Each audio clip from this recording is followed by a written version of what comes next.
The following production is part of the Play Some Video Games podcast network.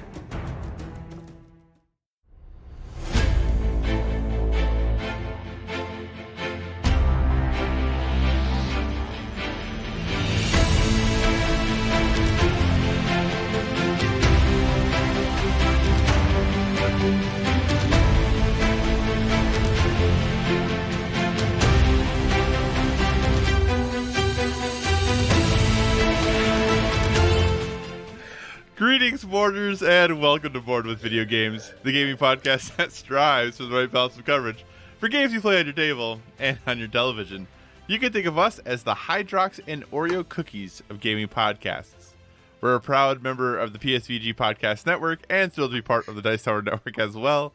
I'm one of your hosts, Kyle, and joining me on this co-op adventure, the guy who is definitely the underappreciated original, Josh. I am going to ask the same question I always do, but I feel like I know the answer. How are you doing? I could be better.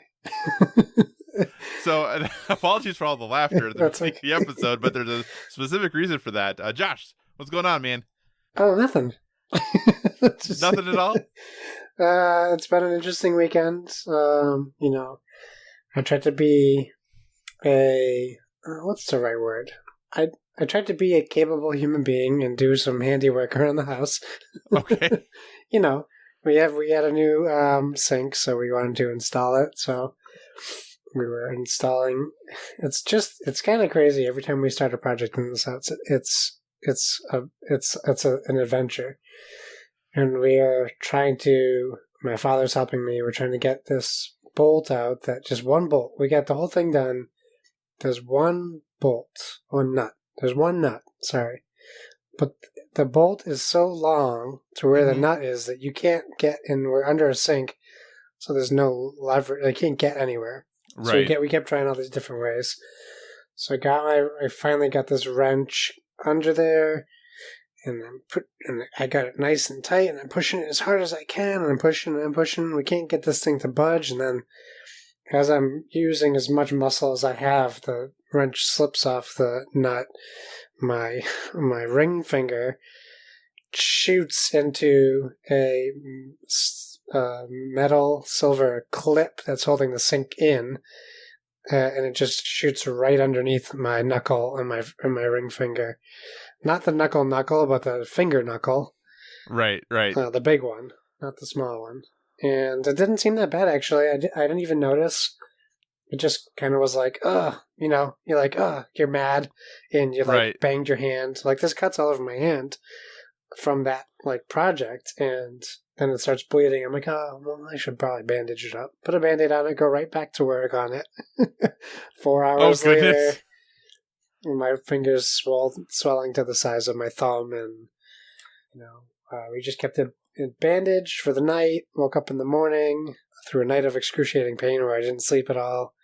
And then, I couldn't spin my ring anymore. I couldn't move it up and down on my finger. And my whole finger was swollen. So I did what a normal person does, and I iced it to lower the swelling. And every part of my hand de-swelled, I guess is the word, except for my knuckle, which it looked like a mountainous valley, like a mountain range, just like, so I had to go to urgent care, and they had to cut my wedding ring off. But I'll tell you what, they didn't want to, which I appreciate, kind of, because when I went to urgent care, my finger was no longer bleeding. Right. The wound had relatively closed itself. Right. This woman was so determined to get my ring off my finger. She pulled and spun that ring so hard that it literally just cracked my whole knuckle open, and I was just bleeding everywhere. And then when she's like, I don't think it's going any further. And I said, no, I don't think so. She's like, so you agree we should get it off? I said, yeah, the ring, right? Not the finger. Not the finger. And then she came back in with another nurse who was like, I'll give it a shot. And I'm like, oh, no. And then she tried, but with dish soap. So she just literally poured dish soap on my open wound and tried pulling the ring over this mountainous knuckle. Now, I'm not a smart person. Like, I 100% admit that the picture you sent, I looked at that and immediately said, like, I didn't know that any of this they tried to remove your ring. In looking at that picture, I don't even know why you would think that was a possibility. Right. It wasn't. Like when I looked at that and now you're telling me they tried, I don't even, like, these are nurses. These people are well educated. Yeah, they just... How did they ever think this was going to happen? Yeah, I don't know. And Kevin messaged me and he's like, oh, your finger looked rough. And I was like, that picture that I sent doesn't even show how bad it looks. Way like tamer in the picture. I was like, no, people aren't going to think there's anything wrong with me because the picture didn't do justice. Yeah, it was gnarly. So, yeah, I mean, I didn't lose my finger. My cousin texted me. He's like, "Did you lose your finger?" I'm like, "No, I still got it. I have a splint. I gotta keep taking care of it. I gotta go check up with a hand specialist this week. I got X-rays, all that fun stuff." That is fun. And that's why all the laughter at the beginning of the episode is because I usually do a countdown and then have us clap. And then we both realized, I think, at the same time that Josh really wasn't going to be able to clap. I went to clap. And then, I know, you did. It was good. It worked. But I don't know why we both found that so funny, but we did. It was very funny. Gotcha. Well, I got to imagine then this is impacting your gaming ability quite a bit. Yeah, I can't hold the controller. I tried already. I tried, like, the first thing I tried was to see if I could hold a game controller. And I played Grand Theft Auto with Lucas last night with my finger. Really? The way it was. And I was like, I have to use a controller because I can't type on the keyboard. I can't use WASD. Oh my gosh. So, yeah.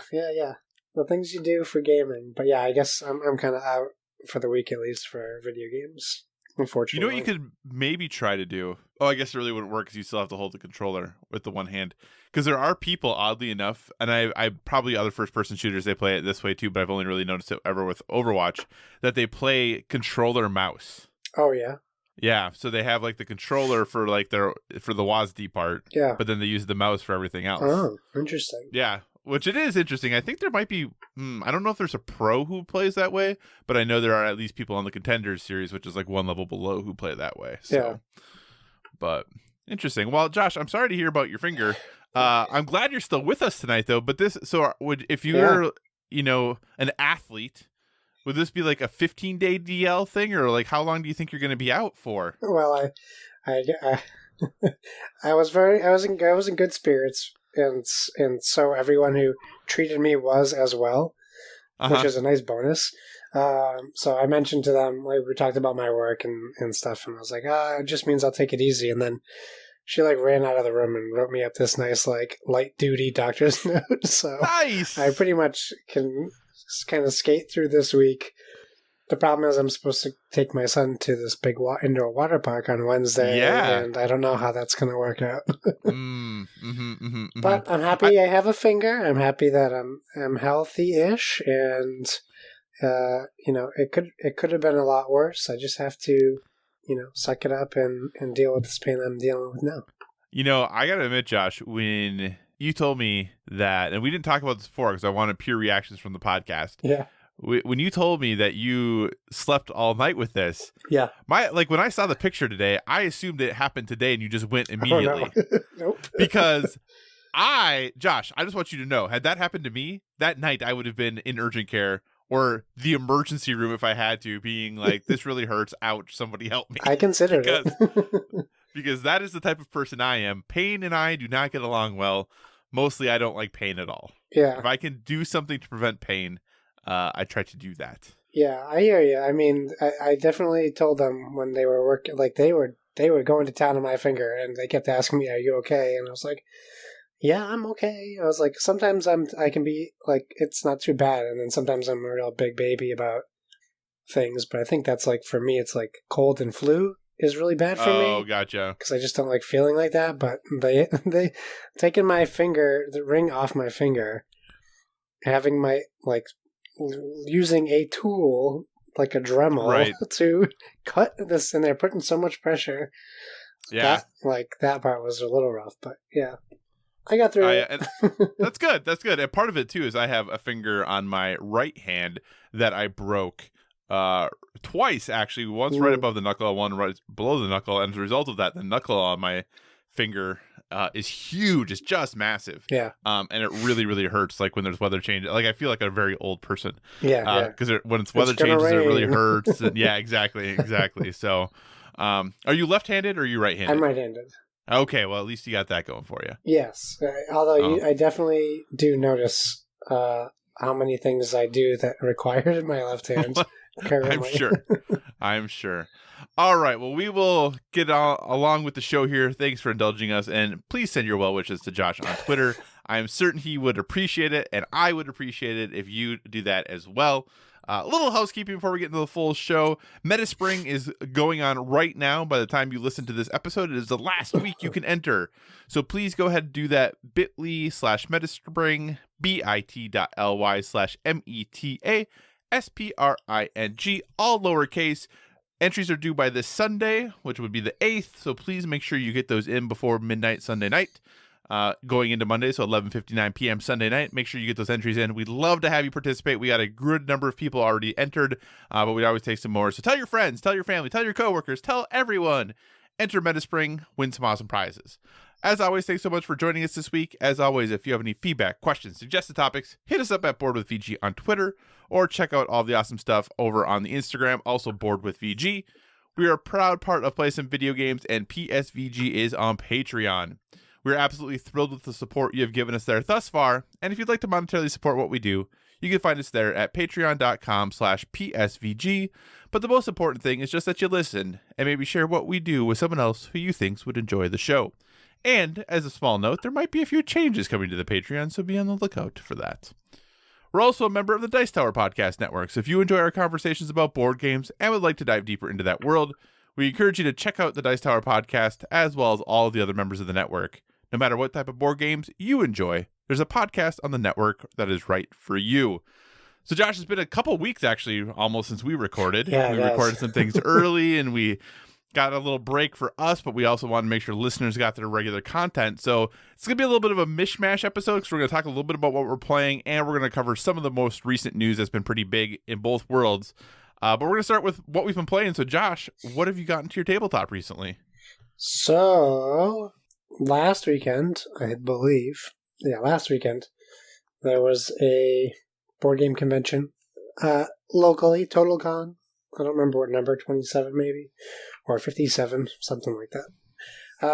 That is the convention that I first met Emerson at last year. And so they didn't cancel or delay this because of worries of flu? No, they did not. Or coronavirus, excuse me. They did not. Okay. But who knows? Maybe...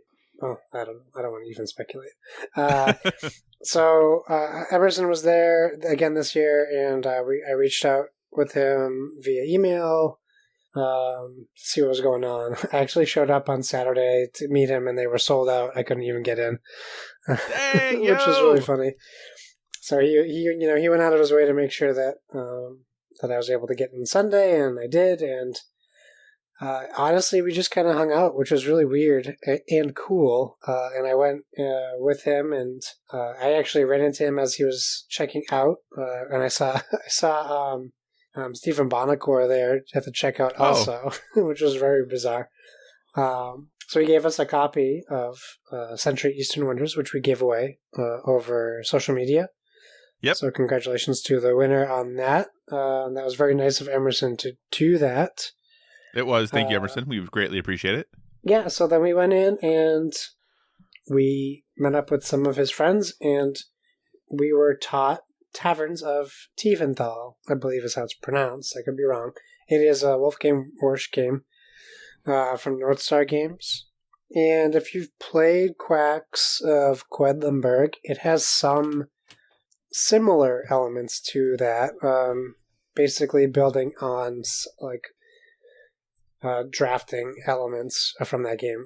But basically what you do is everyone has a tavern, and you're recruiting patrons, and you're also getting special abilities. Essentially the way it works is you have two forms of currency. You have coins and you have beer. So beer brings people to your tavern, and coins buy patrons, etc. And I could be mixing that up, but essentially you use those things to get people into your tavern. and they have value to them, and you're trying to get the most points as you're progressing through the rounds. There's a lot of rounds, and something happens each round. Either you get a new patron, I'll call them, to your deck, and every time you buy a card or get one, it goes on the top of your draw pile, which is nice. So you always get that card in your next turn, so to speak. You also have, you start your tavern with like a basic set of, it uses dice management, so you're rolling dice. So you also place your dice in your tavern, and you can upgrade parts of your tavern as well to get, more benefits, or add a chair to be able to allow for more guests to come in.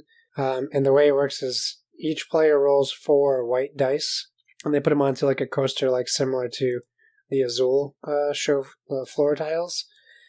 And after you roll your dice, you draft one of your dice, and then all your dice move 7 Wonders style to the player to your left.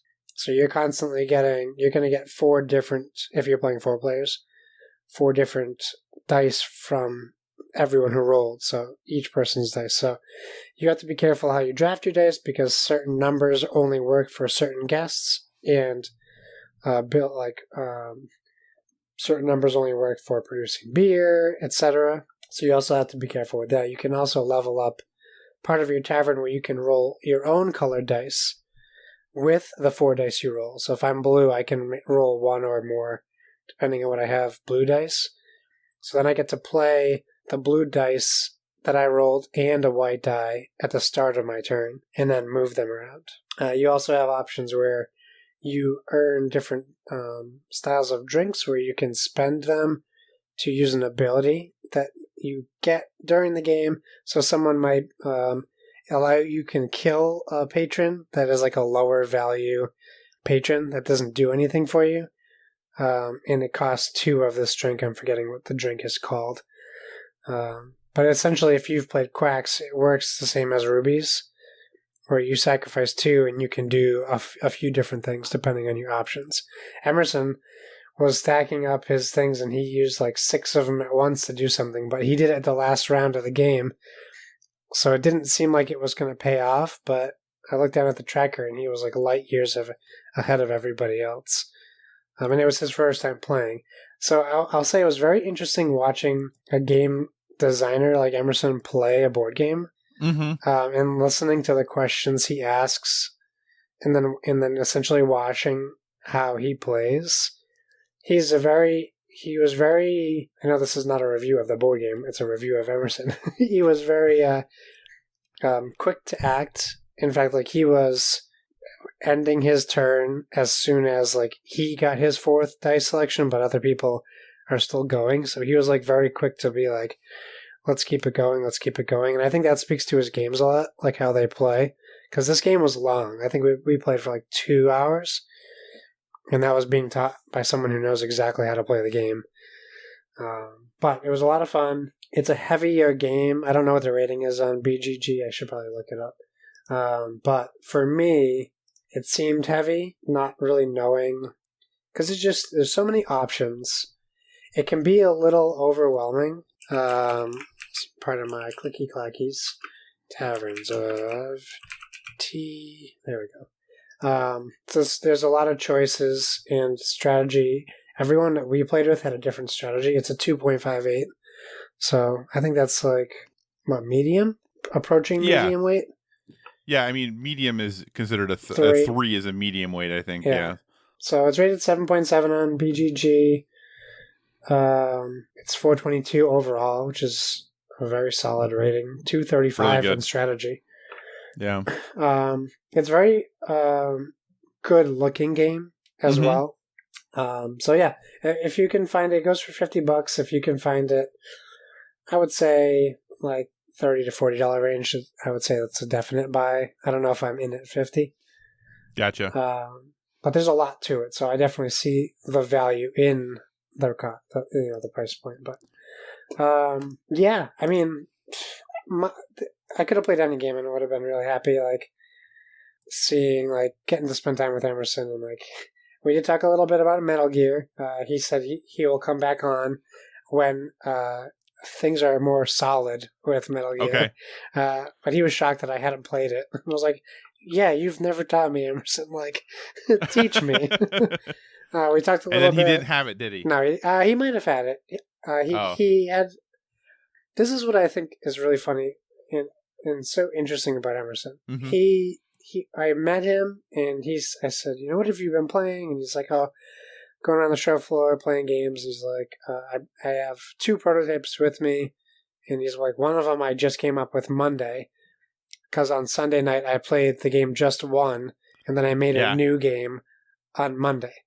And I was like, okay. And he's like, yeah, it's Just One, but with a traitor. And I was like, oh, you sneaky. And he's like, maybe if we have enough people, we'll play it. But I had to go because I had met up with him late, so I ended up having to leave before we could play another game. Gotcha. But yeah, it was really funny that like he came up with something like that. And don't steal. If you're listening to this, don't steal that idea. Right. Should Well, I mean, he played it. I have even said that? Well, no. I mean, he's playing it with people at shows, right? That's right. So it's fine. Yeah, that's right. So people know about it. So. And we talked a little bit about Foundations of Rome as well. Oh, you did? What did he have to say about Foundations of Rome? He was just talking about the challenges of basically how big this game has become. Right. And they're still basically like playtesting a lot of stuff. And his friends that were there like were asking me why I backed it and what I thought about the game. So I kind of was complimenting him while he's sitting across from me. Right. So that was weird, but I kind of just, same thing. Like the thing that I love about Emerson is, well, one of the things as he has relatively, like maybe on the face, complicated games, but he makes them very easy to understand. Right. I agree, so 100%. That's one of the big draws for Foundations of Rome for me. Definitely, for sure. I was going to say, so Taverns of Tiefanthal, it says it's 60 minutes. Are you saying no way, even with 4 players who know what they're doing? So here's the thing about the game. Very much like Quacks, they expect you to play simultaneously. Okay. And that's challenging. If you're playing simultaneously, yeah, I mean... Okay. 60 minutes sounds right, but I don't know that there's Emerson was trying to play simultaneously, and it wasn't working out because everyone else was so far behind. So even if you're playing simultaneously, I think, 60 is probably pushing it, but maybe 60 to 90 minutes. Gotcha. The other thing I was going to ask you, so Wolfgang Warsch, if you had to guess, Josh... Yeah. Because I was looking this up, because his names definitely have been all over the place lately. How many games, now this will include expansions, because obviously Board Game Geek lists expansions separately. Yeah. How many games do you think that released in 2018 or 2019 does he have his name on as a designer? Now, granted, he might not be the only designer. Yeah. But how many different entries on Board Game Geek between 2018 and 2019 have his name on it for designer? Well, I know he had a big year in 2018. I'm going to say... So we have Ganz Schön Clever, then we have the sequel, Doppelt von Clever, or something like that. Double the Clever, or whatever. We have Quacks, we have the Quacks expansion, we have the Mind, the game, Taverns, maybe 9? 18. Oh, whoa. Okay, I was half right.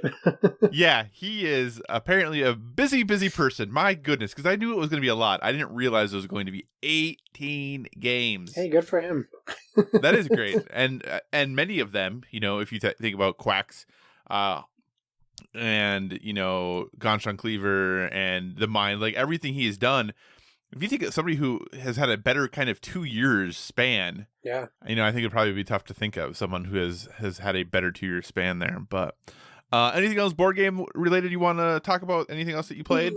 No, I picked up the Villainous expansion today at Target. Very cool. After I left the urgent care, I had ordered it in the morning, so I was like, I'll go pick it up. Right.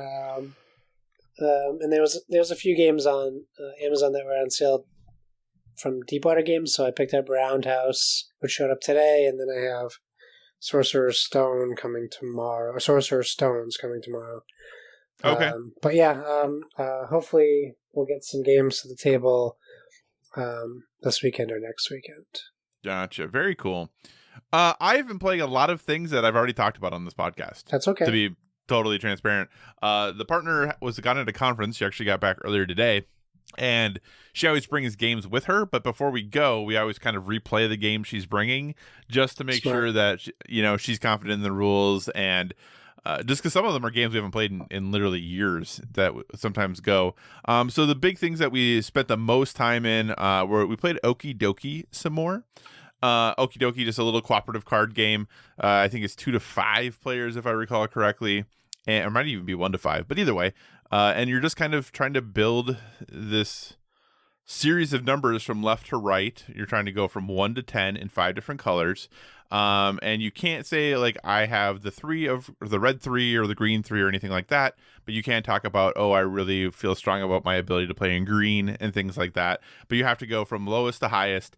You can reset them, the rows in order to kind of get them back to 0. There are some equals cards to make things easier, but you can only ever reset 1 row each round, which is the important thing. So you have to have each row can only be reset 2 times.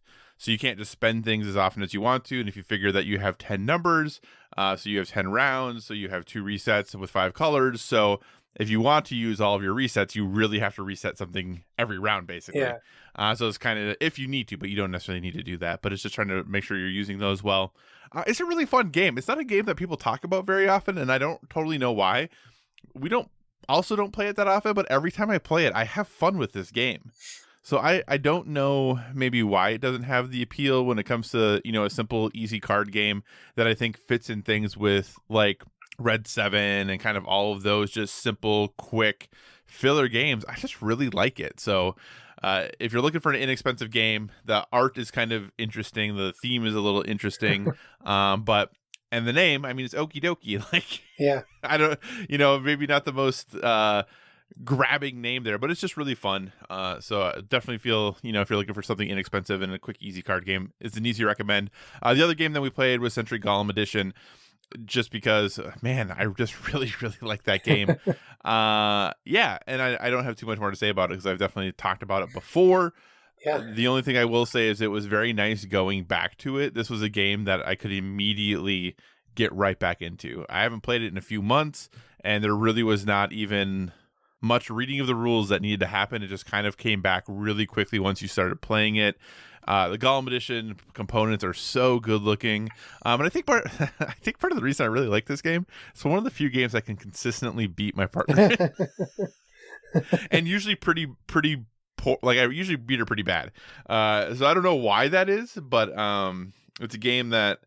Yeah, I tend to do pretty well in, and I appreciate that. So that's pretty much what I've gotten to the table the last couple of weeks. We have rolled into March now, though, so to keep with my New Year's resolution, I am going to have to play a new game this month, and I think that will easily be accomplished. Got Spirit Island over the weekend, or the partner did when she was at her conference, as well as Orleans. So a couple games to get to the table here soon, and I want to with both of those. Also looking to hopefully finish up Machikoro Legacy, and then I have a shelf of, 50 games still in plastic. Yeah. So definitely things to get to, but that's kind of what I have been playing on my board game table. Josh, what have you been playing on your television, sir? Oh, well, the theme is what's old is new, right? That's right. The thing I used to hate on all the time.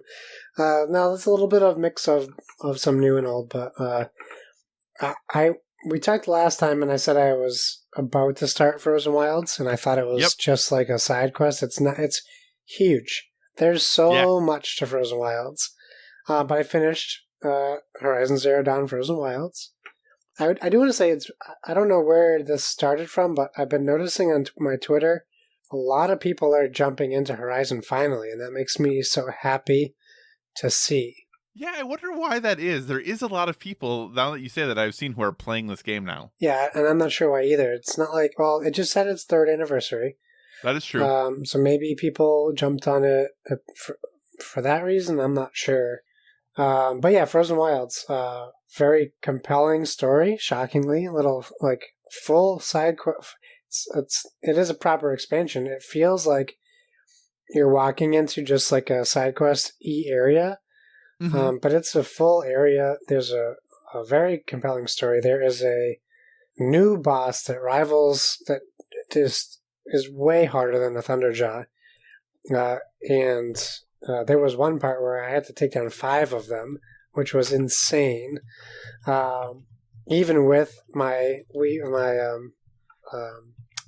Weaver armor, Shield Weaver armor, it was still difficult. So I liked that because I kind of like breezed through New Game Plus for the most part. Mm-hmm. So this was challenging and fun and engaging. So I had a really fun time playing that. I think I wrapped up all the side quests for Frozen Wilds. So now all I have left is the side quests I didn't do on my playthrough for the basic game. So I'm not sure if I'm going to keep on chipping away at that or if I'm just going to let it lay for a little bit. I've been playing Grand Theft Auto 5 with Lucas. We're trying to do a steady once a week play where I don't just shoot at cops and try to get us killed every time and play seriously. So we have our own custom characters and we're playing GTA Online. I'm just having a lot of fun playing with Lucas. It's been a blast and kind of like when we play games together, like it's like a hangout as well. Right. So it's nice to have that when my wife cancels on board game night with me, like she does every week. I played, so I have Humble Bundle that I do on the PC. So I have a game that was included in Game Pass, but now I technically own. Well, now I do own it, which is 2 Point Hospital. So I jumped into that briefly after we played Grand Theft Auto. And I didn't really play the theme park games. I was more of the Sims or SimCity, but I am familiar with like one of the theme games, and I can't remember what it was. But essentially, this is Theme Hospital, right?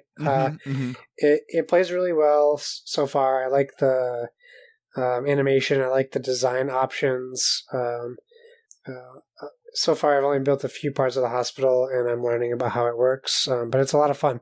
So if you've played any of the theme games, Theme Park or Theme Hospital or whatever else they made, I feel like it will be right up your alley.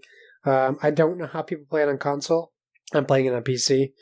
And the controls I can't imagine having to do what I'm doing on a console. Comfortably, at least, like enjoyably. So it's definitely made for PC. Maybe Switch. I heard compliments on the Switch version. If it's touchscreen, I can see that working. Oh, okay. Yeah. And then I played Pathfinder Kingmaker, which apparently was a Kickstarter game. And it is a RPG in the likes of like Divinity ish. You can create your own character and you go through the whole Pathfinder like RPG creating your character thing, or you can choose a pre-made character. Gotcha. So far it's been really fun. There's you have to use like dexterity checks if you want to get past certain rooms. But it plays like a Baldur's Gate meets a Divinity type of game. Okay. So I'm really enjoying that so far. Playing that on PC. I think it's only on PC. And then inspired by Luke lore and some people online, the new Battlefront 2 update came out last week, and people were just talking about how much they're enjoying this game. So I thought I would give it another shot, because people keep saying it's changed so much. Well, I don't really think it was all that bad. I mean, obviously the microtransactions and stuff was not good. Yeah. But the actual gameplay really wasn't that bad when this game came out. I didn't think. I agree. It's a little samey for me. It doesn't... Yeah. Like, Overwatch continuously feels different to me, even Call of Duty or Apex. Star Wars, it always felt very samey. But anyway, so I jump in, I install it, and I start playing one night after work. So I put it on at like 10 o'clock. I was like, oh, it still has my campaign. I didn't even finish that campaign. Oh. So I was like, well, to get familiar with like the controls, I'll do some campaign things. Yeah. So I jumped into the campaign. I'm still amazed at how poorly the campaign is written. And some of the animations for characters are horrific compared to, like, you can't put a pile of crap on screen next to a golden nugget. That's what happens sometimes. Your main character looks great, and you're surrounded by amorphous blob characters. It has a lot of drop-in, drop-out textures, which is still frustrating for the character models. So I played that for a little bit. I did a couple chapters, and then I was like, okay, it's 11:30. I should at least play a multiplayer thing before I go to bed. So I was looking at all the modes. I didn't really know what I wanted to jump into. So right on the main page was Supremacy. And I was like, oh, I'll try that. Okay. And like, I didn't remember what it was. I don't, but when I started playing, I did. It was on Geonesis, I think is the planet. And it looked stunning. It looked awesome. I was on the droid team. Okay. We were going against stormtroopers. So I was on the good droids before they're bad clones. So Supremacy works. It's basically control of the battlefield, which is similar to the Battlefield game, the War Theater mode. Right. So what you do is it's like a tug of war. So you start on a neutral map, the first map. If the bad guys win, you move to you essentially retreat, and they attack you more. And then if you lose that, you actually retreat one more, and then they attack you there. And then if they defeat you there, you lose. But what happens is you defeat them maybe once, then they defeat you, so you're back in neutral. And then maybe you defeat them twice, but then they defeat you twice, and then you're back in neutral. And then they defeat you, and then you defeat them. Right. This game lasted 2.5 hours. Are you serious? I was playing until 2 a.m. I was so glad that we finally lost because I just assumed my whole team quit. My Lord. I couldn't believe it. I mean, for the most part, I had a lot of fun. Right. The only reason why I didn't quit is because I didn't want to lose. I didn't know if I would lose my experience if I did. Right. So I didn't want to do that. Wow. But 2.5 hours. It was a grind. And I was trying to, it took me like an hour to figure out what was going on. Like why this wasn't moving. Right. So yeah. But I got to play as, I was the bad guys. The stormtroopers are the good guys. Because I got to play as Darth Maul a few times, and General Grievous, and Bosk, and that's cool. Like I was earning these experience points to unlock the hero or villain characters. I was more proficient with the droids than I was with the villains, but it was nice to be able to play them every once in a while. Oh, for sure. So yeah, I still think I'm going to keep playing Battlefront, to be honest with you. But I will be very cautious about when I play Supremacy again.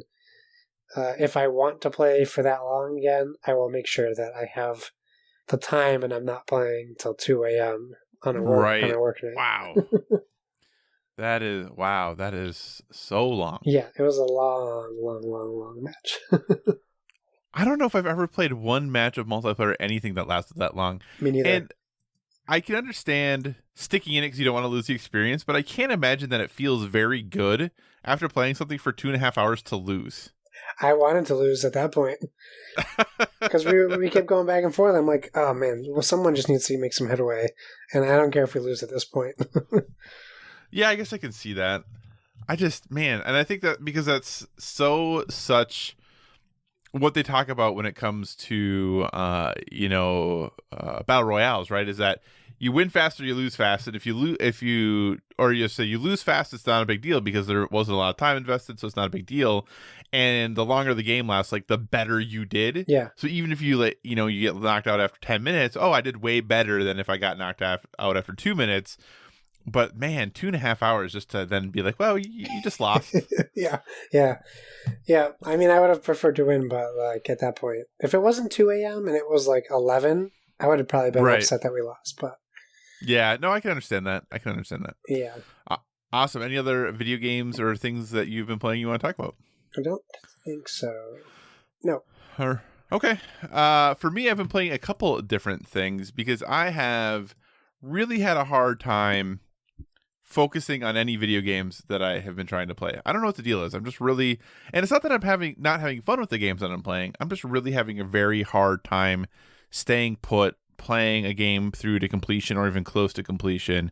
So I've kind of been bouncing around, but I did pick up Greedfall, which is a game I've been looking at for a long time since it came out. So, hey, by the way, you have Greedfall on PlayStation, just Hooray. so you know. I wasn't going to buy it, but then I figured in the next 2 months, this game's probably going to be on Game Pass. But I was like, trophies. And it was on super sale, so I just went ahead and got it. Greedfall is a RPG from the developer Spiders, published by Focus Home Interactive, came out last September. It is an action role-playing game, and What I will say is the setting of this game is one of the coolest settings in a game that I maybe have ever played. Because you are traveling to this island paradise that has been, quote unquote, discovered by colonial forces. But there are obviously people who already live there.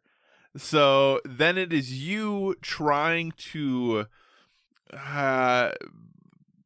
maintain your relationships because you represent one of the nations, and you're trying to maintain your positive relationships with two other nations that have also landed there, along with the folks who's like, hey, we've lived here for a long time. Thanks for showing up. So you're trying to balance all of these things and maintain relationships and do what's best for you and your allies. But it makes things complicated as you're thinking about the best way to go ahead and work with each of these groups. Do you want to lie to them? Do you want to align yourself with them? Because every decision that you make has improves or destabilizes, if you want to look at it that way, your relationships with these groups. So, you know, the natives who are living there and inhabiting that land already, do you want to try to help them ensure that they can maintain their traditions and their land? You know, you have two other factions, like I said, that you're working with. Is there one that you want to align yourself with? One of them is very religious-based and the other is very science-based. So then it kind of puts you into these conundrums of which ones do you work with or which ones do you not work with? Do you choose, you know, to align with one, or do you kind of pick and choose what's going to be better options for you? Do you lie to them? Because you can totally lie and say, oh yeah, I totally did this thing even though you didn't do this thing, and just see how that works out for you. And then you could build your character who has different skills and abilities, both in conversations and all that they do, but also in really thinking about the fighting style that you want to, the skills that you have, the abilities that you have. That's all customizable, and you can... Sorry, that's my fault. I shouldn't have... I just jammed my finger on my microphone while Kyle was talking. But anyway, yeah, your character is very customizable as far as the type of way you want to approach battle. You can have heavy swords, you can have light swords, so two-handed or one-handed swords, basically. You can have pistols, and there is magic in the game, too, so you can be a mage if you want to. So it's a really kind of cool premise. Now, I will say, this is not a AAA game. Not even close to a AAA game.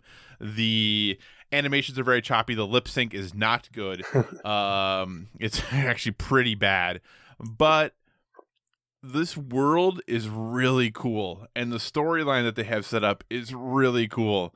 So despite all of the issues this game has, and there are issues with this game, I just really want to go back and be in this world because it's so neat. It's so unique. It's such a cool take on an RPG that we really, or at least I really haven't seen before.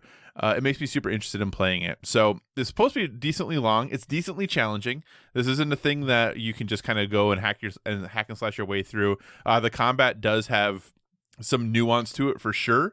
There are some builds, if you look online, that are apparently, once you get to a level 25 or so, pretty powerful, but I'm at like level 8. So I'm a long way from this level 25 Plague Knight build thing that the people are always talking about.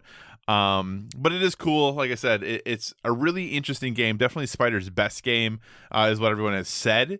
And yeah, this is a game I'm going to continue to go back to. I've had a lot of fun with thus far. And I want to keep playing and discovering all the secrets that this game has to hold. So yeah, that's Greedfall. Josh, do you have any desire to play this game? What game, is there a game you could compare it to at all? Is it like Dragon Age-y? Is it Elder Scrolls-y? Yes and yes, and it has a little bit of stuff from a lot of different games. Yeah. So that's like kind of when you're going through it, because of the fact that the combat is very sword heavy, so it is going to definitely fit into those styles of games. But there is, you know, similar to those games as far as like aligning yourself with factions, doing quests for them, doing them though in the way you want to, and then, like I said, you can lie to them if you want to about what you did, and then you have reputation with all these different factions that you gain and lose, and you have companions, and then you can increase or reduce how much your companions trust you. Like, there's just a lot going on here. Nothing super unique or on its own other than the setting and the story. Yeah. But yeah, so if you like any of those types of games, if you like the action-y role-playing game set in, you know, olden-y times where you're using swords and some flintlock pistols, and it's pretty systems heavy. Like especially with the combat, there's a lot going on there, and there's a lot too of am I going to increase my lock picking or am I going to increase my agility? Sure. And that's going to then give you different options as what you can and can't do. So yeah, I mean, it's pretty cool. But like I said, from a gameplay perspective, I don't know that there's a ton of stuff that's completely unique, but I think how they have weaved it all together is decently unique, but that really it comes home to just what this world is and the world building that they've done. Nice. I'll check it out. Yeah, we talked about it when we were just debating on games last year. Like we both kind of wanted to play this game. Right. So yeah, I'll check it out. Is there any linearity to it at all? Like if I pick up a quest, do I get a marker to where I'm going, or is this like a find your own way? It does have that, so definitely there are quest markers. Yeah, there are quest markers, and you might have, one main quest and 4 side quests all available to you at the same time to go from. Yeah. There is one thing, though, that I don't super like, is that it'll say you'll hit a situation where, oh, I've gotten this far in this quest. It's like, oh, okay, for you to do this next part of the quest, come back in 1 day and 23 hours. Oh, jeez. And you're like, oh, man. Like, then I get it's all like nervous a mobile about phone game. well, kind of, and you could just go sleep apparently to make this happen. But I'm always like, well, I want to go get other stuff done, but then I don't want to make sure that it takes too long, So I'm like, because that clock is running. Like when you pick up other quests, like that clock still's going. So I always worry about if I'm on a quest for too long and then I can't come back. And I haven't gotten to the situation where I way overshoot the time, so I don't know if it matters if you overshoot it by gotcha, yeah. A ton of time. I have no idea. I probably could look into that, but I haven't yet. So anyway, that's Greedfall. If this sounds interesting to you at all, check it out, or at least keep an eye on it. Like I said, this seems very much like a Game Pass geared game, kind of like Vampire and like kind of all of those other things. So I do think this will end up in Game Pass, but I'm enjoying my time with it thus far. It seems pretty cool. Another game that I've played up, actually, I picked back up and started playing more on my phone, was Grindstone. And the only reason I'm bringing this up is because it's on Apple Arcade. Mm-hmm. I still have Apple Arcade. I still play games on it most days of the week, and usually only for a few minutes, but I've kept paying my $5 because I feel like I'm getting some use out of it. I finished Grindstone, like finished 3-starred every single level, and I think this is the first mobile game I've ever done that for. Wow. Yeah, so I have 100% completely finished Grindstone. Good for you. So I was pretty stoked about it. So I thought I'd just bring it up and be like, yeah, Grindstone, woohoo. One other game I want to talk about, Josh. Yes. Josh, I did a thing I don't often do, but I did this thing. I started playing Division 2 again. Oh, I keep wanting to play it. I did reinstall it. But I'm playing it on PS4 because it was $3. Oh, boy, Kyle. Okay. Not that I wouldn't play it on Xbox, but Listen, it's just I do the same thing with my Xbox. I totally know what you're saying. It's just because my PlayStation is the one that's on all the time. I 100% agree with you.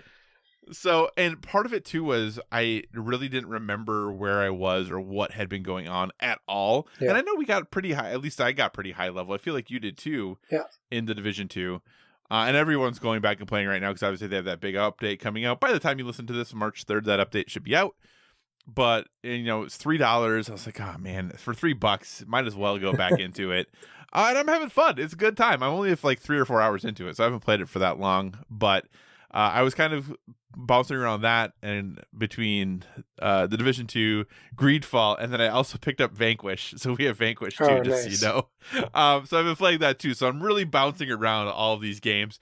Listener, if you've never played Vanquish, you need to play Vanquish. This game was developed by Platinum, published by Sega, came out like 10 years ago, I think. And all I can say to you is you are a person with lots of guns and you have jetpacks that lets you slide on your knees really fast. And you really don't need to know much more than that other than you're running around shooting things while you're sliding on your knees going real fast. It's really cool. It's so much fun. It's way harder than I remember it being. And it might be just because I'm way older now, but I'm playing just on the regular difficulty, and I kind of, when I started, it was just, I don't want to say joking around, but kind of not paying a ton of attention to how I tactically was going to approach situations. Yeah. And it didn't go well. It did not go well. And I was like, oh man, I really got to focus. And then it was fine. But I couldn't just kind of wing it when I went in there. Like I really had to focus on what I was doing and try to be successful. So I love Vanquish though. I think it is so good. So definitely jump into that, listener, if you haven't ever played it. It's interesting because you can get Vanquish and Bayonetta for $25 each, or you can buy them in the bundle for $40. That's So crazy. I know, but I think those games are going to go on sale pretty quickly, I would assume. So, yeah, either way, both those games are great. But I think Vanquish is definitely the one that is under-recognized and underappreciated, and not as many people know about it. So if you've never played Vanquish, check it out if you get the opportunity, because I think it is pretty good. All right, so that's pretty much what I have been playing on my television. So lots of games for a few minutes, still playing Overwatch, still playing Call of Duty, even though sometimes I really don't want to. I mean, good for you. You put in so much time with Call of Duty. It's crazy. I played yesterday for the first time in about a week, and man, I will say that game has more updates. Oh my goodness. I have to download updates for that game constantly. There was an update that was as big as the whole install for Battlefront 2 for Call of Duty. It was only 77 gigs to only. Yeah, it was 77 gigs to install Battlefront 2, and there was like a 73 gig patch for Call of Duty. Yeah, and I'll be honest, downloading the patch isn't a huge deal, but man, I understand why they did it, but this whole copying thing on PlayStation is so annoying. That's crazy that still hasn't been fixed. Well, and it's not that it hasn't been fixed; it's the thing they chose to do, and right, I get why they and I get why they do it. Like, I totally understand why they chose to go that way with it. But man, I think when I downloaded the patch yesterday, the latest patch for Call of Duty, I think was 7 gigabytes, so it wasn't big at all. And I had the thing downloaded really fast. The copying process took like 45 minutes. That's crazy. Because it's copying, 100 gigabyte game. Yeah. So, and I don't have a solid state drive in that thing, so of course it takes 1,000 hours. But anyway, man, I get why they do it, but as a PlayStation person, that is real annoying every time they have updates. Man, that's annoying. Anyway, so that's it for video games. On to topic of the show, which is the topic of the show tonight. Just really going to catch up with some of the big news that has happened in games, because there has been some big news, and some of it related to our recent guest, Jerry Hawthorne. So, Josh, why don't you take us through some of this board game news? Yeah, let's start there, right? I don't remember if we talked about this when we recorded, but we were talking to Jerry about recording and stuff, and he was telling us something was coming, but he couldn't say yet. And it wasn't bad, but he didn't, we didn't really know what to expect, and we definitely didn't expect this. I think I can speak for both of us. This is not what I anticipated the news was going to be at all. In fact, my friend messaged our friend group about this news. He's like, "You probably already know this, Josh," but I was like, well, when you listen to the show, you'll hear that we had Jerry on, so we definitely had some idea something was happening. But basically what happened is Plaid Hat Games they're going independent, which means they've been reacquired by the original founder, Colby. Is it Doc? Colby Douk. And Jerry talked about Colby, of course. They were, he brought Colby in as a playtester, and then, you heard the whole story, how that happened. So at first when I read this, I still think, how exciting, what great news for them. And then once you start getting into the finer details of this, it becomes more sad, I think, to a certain degree, where, the first question is, well, how did Asmodee let them go, right? You're like, okay, they're going independent. Why would Asmodee let Plaid Hat become independent again when they have these great games, and it's just a money printing machine for Asmodee? So, what it appears, I don't know that they explicitly say the agreement, but it appears for Colby to get control of Plaid Hat back again, they had to pretty much relinquish control of almost all of their games and game system. So, Asmodee is retaining the rights to publish Dead of Winter, Raxon, which is a Dead of Winter game, Mice and Mystics, Stuffed Fables, Aftermath, and Battlelands. They're also retaining the rights to the Adventure Book Games brand, which is huge. So going forward, Dead of Winter and Raxon will be published and supported by Fantasy Flight, All the other games will be published and supported by Z-Man. They both are owned by Asmodee Group. And then, Jerry made a blog post later after that, kind of talking about what I wasn't really thinking about. And his, obviously, you heard how passionately he talked about Mice and Mystics, if you're a listener. So this had to have been tough for him, and I feel bad for Jerry. Because he basically is losing, unless Z-Man calls him up and says, we want you to come work on our Mice and Mystics sequel, rebrand, whatever they decide to do with that. He doesn't really have any say over what they do with his babies. And that's tough to hear. But, I mean, this is how business is done, too. So, it's just sad to see that go. But it happens in film, it happens in TV, and it happens apparently in board games as well.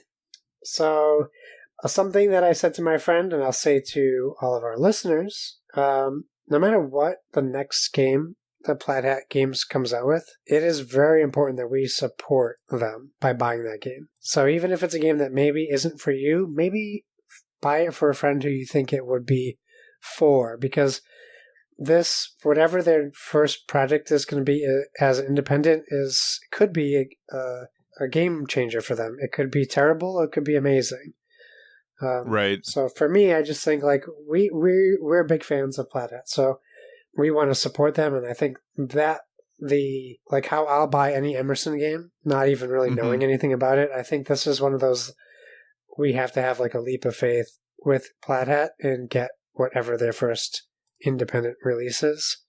Right. And I'm confident it will be good, but it's something that will be very important to them for the future of their company. What do you have to say about this huge news announcement? Well, this, like you said, when Jerry indicated that there was some news on the way, this is not at all the news that I thought it was going to be. And I wonder, like you said, I have to imagine the reason that Colby was able to afford to purchase back the rights was because he did not also purchase back the rights for Dead of Winter, Raxon, Mice, all of those games, right? I can't imagine how much more expensive this would have been to also maintain the rights to all of those games. Or maybe there was no price that he could have paid, period, to Asmodee to include those games. Right. We have no idea, right?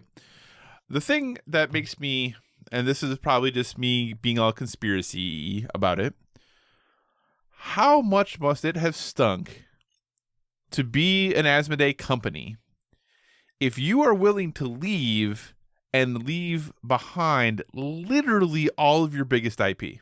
Yeah, my guess is that they probably lost the creative control for their products. It might not even have been terrible to work for them, but it could have been. It could have been for sure. But maybe Colby saw what just happened with Fantasy Flight. Maybe he wasn't being. Maybe he was being told he can't make the games that he wants to make.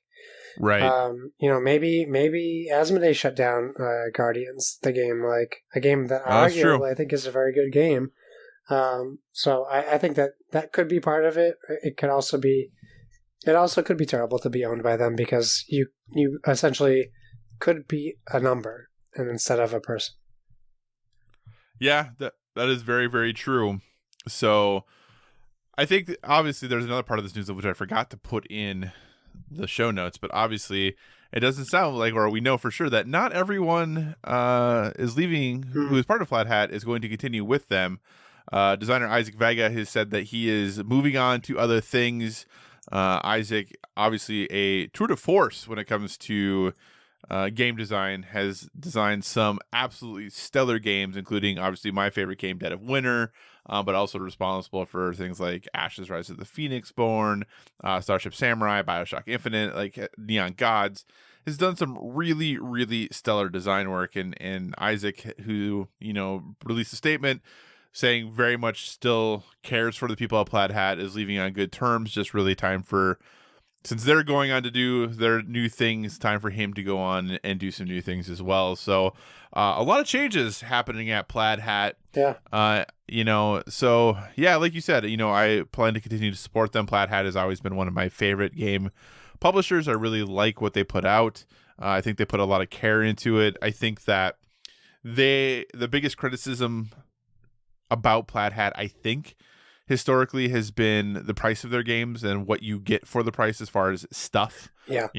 But I think that is not necessarily measurable in comparison to the experience that you have, while playing them and the price that you paid for that experience. So I do feel really bad though. I am excited and happy for Colby and the other people who are still going to be there, that they get to do what they want to and follow game publishing and their passion in the way they think it should be done. So I'm super excited, but kind of like you were talking about, part of me is a little heartbroken that they had to leave behind in order to have this opportunity to do it.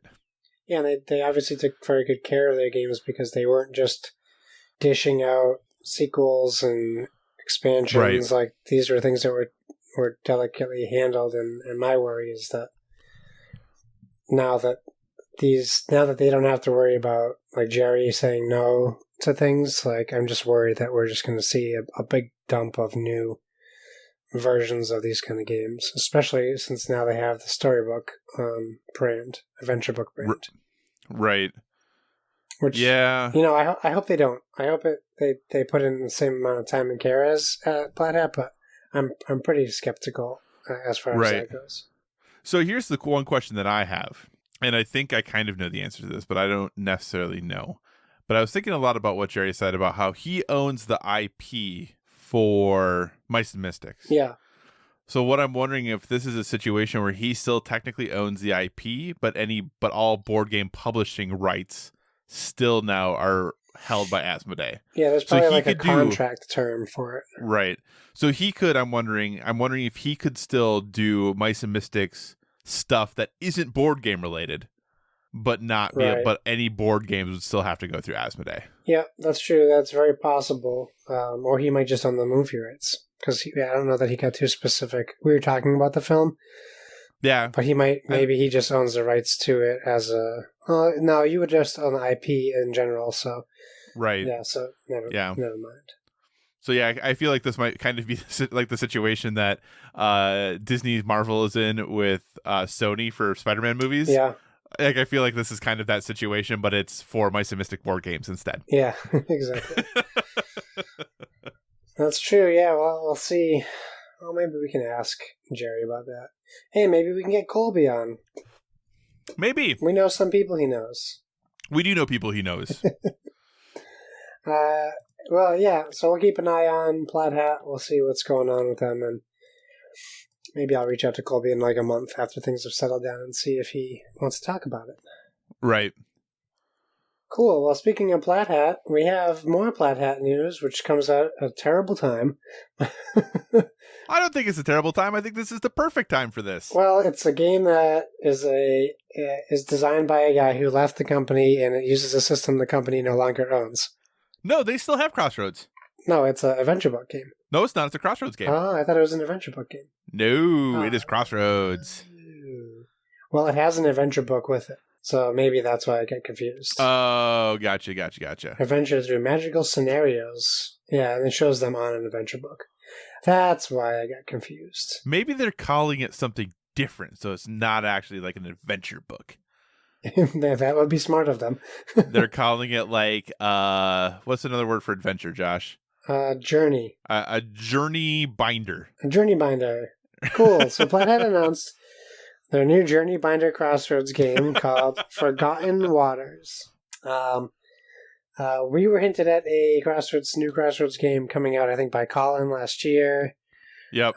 This is, Jerry talked about it when he was on. Yeah, this is that game. It is designed by Isaac Vega, J. Arthur Ellis, and it features the imaginative writing of Mr. Bistro, and that is his listed name. He follows us now, so I followed him back. Yeah, that's how he goes by, Mr. Bistro. Yeah, moniker to go by Mr. Bistro. So basically it is pirate themed. This is from Plaid Hat Games It says you adventure through magical scenarios and stories designed to encourage players to explore and laugh and delight as they interact with the world around them. It's a game where every choice can leave a lasting impact on the story, so it sounds a little legacy-ish. And players will want to leave no rock unturned as you navigate through each entertaining tale, so you are going through it. The navigation book. There we go. It also has a app that provides scenarios and crossroad moments, so you don't have to flip pages, which is pretty cool. It comes with a streamlined rule system that allows up to 7 players at a time to enjoy the adventure. And it's only $60, which I thought this would be a $90 game. So I think that's pretty cool. What do you think about the game in general? Is the pirate theme important to you? Do you care? Where does this land on your radar? So, Josh, you obviously know I'm a huge fan of the Crossroads mechanic. I think Crossroads is one of the coolest game mechanics. I love games I'm immediately intrigued by games that are going to use it. So, as a result of that, I'm 100% interested in Forgotten Waters. But Josh, there's one thing currently that is holding me back from pre-ordering this game. Is it 3 to 5? Is it 3 to 5 players? It is 3 to 7 players. 7. I said 7 players earlier. Yeah, it is a 3 to 7 player game. And as we have said before, if a game needs to be a 3-player game, make it a 3-player game. But goodness, does that make it hard for me to buy? Because I just don't know how often I'm going to be able to get to the table. And I think the thing that I was thinking about why I get so nervous about this. And I think the reason is it's so hard for me to learn how to play a 3-player game as the person who typically teaches others.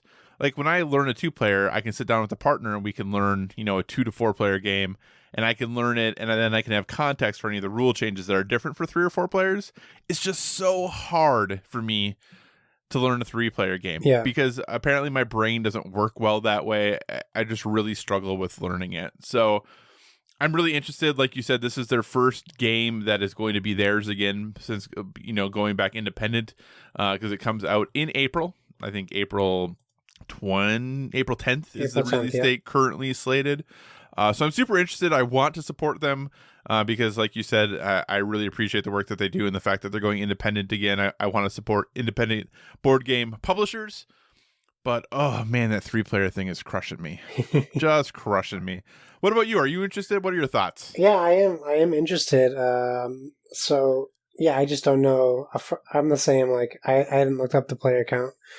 But, yeah, I'm the same as you. 3-player games, it's a tough sale. Unfortunately, no pun intended. So this might be something I could talk to my game group about. That the group we very rarely get together, and it's to play Gloomhaven. Right. But they're also huge fans of Crossroads and specifically Dead of Winter. So this could be a cool change of theme. And we haven't played Seafall or any pirate games really. So we haven't really introduced this theme into the game group. And the nice thing is, if you pre-order it, you get 20% off. That's and good. You get free shipping in the U.S. Oh, well, maybe I should pre-order it. So that's kind of part of the reason I'm like, okay, $48 plus free shipping. It's a pretty solid deal. So yeah, that's a great price. That is a good price because there's a lot of stuff in the box. And like I said, the one knock on Plaid Hat that I think I could kind of agree with is that you maybe don't always get a ton of stuff in the box, but there's a lot of stuff in this box for that price. So it seems pretty good. So yeah, this looks really cool. And the whole app-driven thing, have come around on pretty solidly. I'm totally okay with it. So yeah, I'm down, I guess. Let's play some Forgotten Waters. I just need to find a friend. Well, can we Skype it? Oh man, did you get? Oh, if we had done Vorpal board. If only. Did I? Oh, their thing ended, didn't it? Their Kickstarter did, yeah. They crushed it. But they did crush it though. So congratulations to them. They were very nice people. Yeah. So. Yeah. But. Yeah, if we can Skype, I would play with you guys for sure. Okay, well, let me see then. Let me talk to the partner. Maybe we'll get that pre-ordered. Cool. Okay. Zoinks. That's all the excitement I have for this. So we had 2... You're not excited for this? Not really. Oh my gosh. We have 2 new Scooby-Doo games coming out. We have an original Scooby-Doo game called Escape from the Haunted Mansion. No, this is not Disney's Haunted Mansion. It's called a Coded Chronicles game. which uses code revealing mechanics, which I'm not a fan of. Oh, gotcha. Okay. I shouldn't say I'm not excited. I'm more excited about the second game. But yeah, basically, you're trying to solve the mystery of Lady Fairmont's ghost. So you have the whole crew: Fred, Daphne, Shaggy, Velma, and Scooby. They each have their own narrative booklet. So, that's pretty cool. But clues are hidden on the game board as you play, and you open secret envelopes. I don't know. The whole code revealing thing is just not for me. But if it's for you, awesome, cool. It's by the OP, so I have faith in that licensing. And then the thing I would argue I'm more excited about, but I won't be able to get anyone to play with me. That's too bad. Rebranding of Betrayal at House on the Hill called Scooby-Doo Betrayal at Mystery Mansion. It's by Avalon Hill, so I'm sure it's going to be great. I really do. One of my top 5 games of all time is Betrayal at House on the Hill. And this is a cool rebranding. I didn't get Betrayal at Baldur's Gate, so I don't know that this would have been something I would just jump on, because I'm so happy with the original. But, there's probably a license they could slap on this that would make me buy it instantly. Scooby-Doo just isn't that. But yeah, you do the same thing. It starts off cooperative, then it shifts to a one versus everyone when the traitor is revealed, which I think it's pretty cool because basically it's like you tear the mask off Josh's face and he is the old man. Right. I think it could be very cool. But yeah, that's the Scooby-Doo news. Where do you sit on Scooby-Doo as a IP? Do you want Scooby-Doo games? Will you play any of these games? So back in the day, and it's been a while, but I used to absolutely love Scooby-Doo.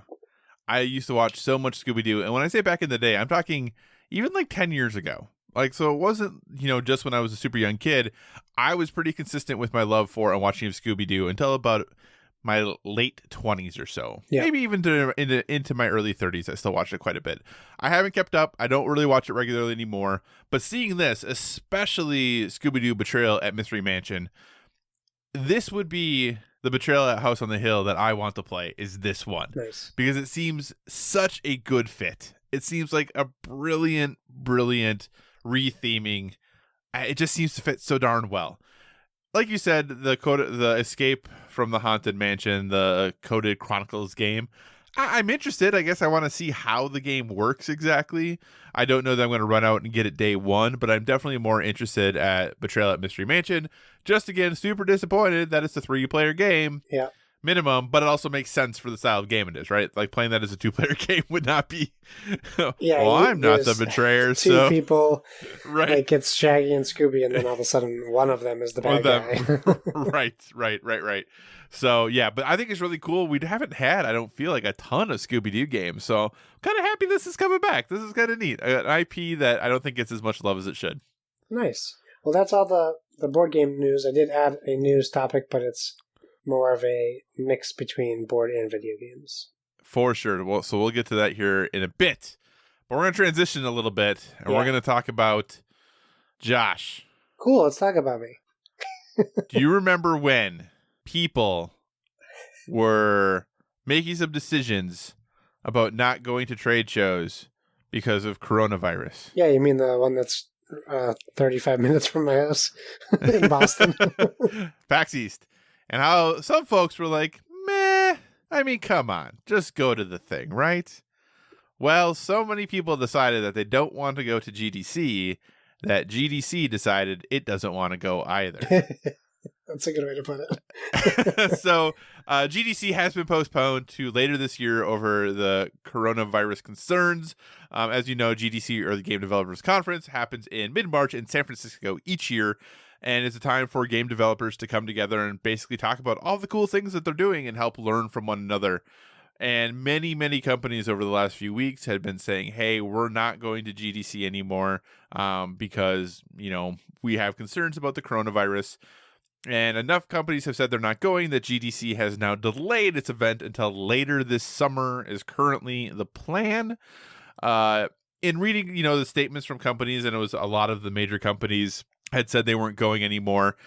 It's interesting because I think there's this delicate balance between PR to a degree, right? Like, how does it look for us to say, that we don't want to go to this thing? And if you think about with PAX East, when Sony said they weren't going to go, the mayor of Boston wrote a letter to Sony being like, hey, you should really reconsider. But if you're, Sony or Xbox when it comes to GDC or many, many other companies who decide they weren't going to go to GDC, like, how do you balance that, and the external pressures with your employees being like, hey, we really don't want to go do this? And maybe, where we're going is totally fine. Maybe Boston is completely fine. Right. But we are an international global company. We have employees all over the world who are going to be traveling through all sorts of airports with a whole lot of other people to get to this place. Yeah, for sure. And if you have employees who are like, hey, I really just kind of want to stay home and eat pizza, like, that's probably the right thing to do, right? Is just say, hey, we're not going to go. Yes. I know that there's a lot of opinions on coronavirus, whether we're being too cautious, not cautious enough, etc. Right. Even me being in urgent care today, watching people sitting coughing with masks on, you can't help but be worried. And all these cases keep popping up. I think what's going to happen is PAX ended today. Right. This next week is crucial to find out, because you're right. People are traveling to Boston for PAX from all over the country and further sometimes.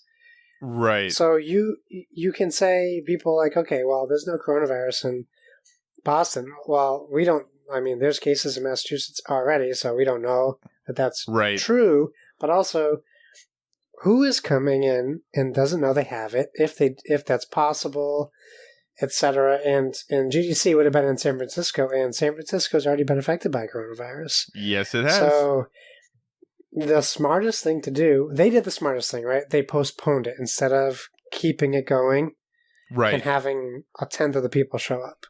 Right. But they're also letting people who had presentations planned record them, and they're going to post them online for them for free. Right. Which is good for people who were relying on that audience, people who aren't Microsoft and Sony, like the smaller companies. That's good for them. Right. And if like Sony was planning on unveiling the PS5, well, now they have to do it in a state of play, but they can do that, and people will be safe. And that's true. I would rather them cancel these conventions than even one person getting the coronavirus. Right.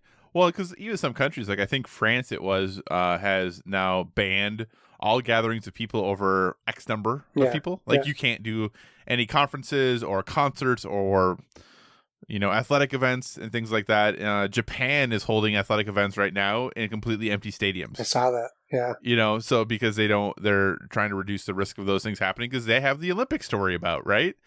So, I mean, if only everyone else believed it was a hoax to take down our president, then we would all be safe. Right. So it is interesting, but I do think about the fact of, if you are in this case, and this is just what I go to because I think about, because they got a lot of heat for it when they said they weren't going to PAX East. When I think of PlayStation, right? And they're like, hey, we're not going to PAX East. Yeah. And there was a lot of heat given to them for that initially, but then a lot of other companies said they weren't going to. Facebook didn't go, Oculus didn't go, a lot of other companies backed out. Could you imagine that you send folks from Naughty Dog to PAX East to show this demo for The Last of Us Part 2, and a couple of them get sick? I know.